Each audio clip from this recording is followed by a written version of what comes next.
ස්වර සංධිය කියලා කියන්නේ මොකද්ද?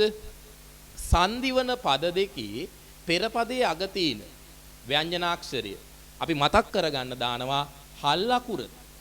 පසු පදයේ මුල තියෙන ස්වරයක ගැළපීමෙන් තමයි මෙන්න මේ ස්වර සංධිය නිර්මාණය වෙන්නේ.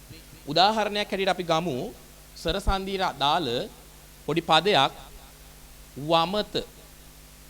මොකද්ද ගත්තේ අපි? වමත. මෙන්න මේ වමත කියන එක පුතේ විසන්ධි වෙන්නේ කොහොමද කියන එක අපි අවබෝධ කරගන්න ඕන. මේ වමත කියන එක කොහොමද විසන්ධි වෙන්නේ? වමත කියන එක විසන්ධි වෙන්නේ වම් දන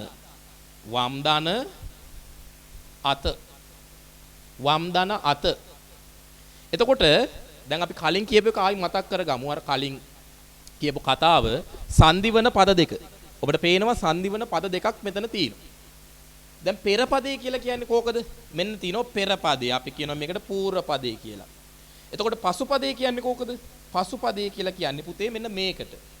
එහෙනම් අපි ආයි බලමු කතාව සංදිවන පද දෙකේ. අපි පෙර පදේ දන්නවා පුතේ. එතකොට පසු පදේ දන්නවා.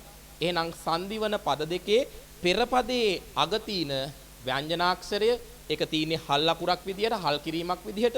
ඒක අපි පසු පදේ මුල තියෙන ස්වරයත් එක්ක එකට එකතු කරනවා.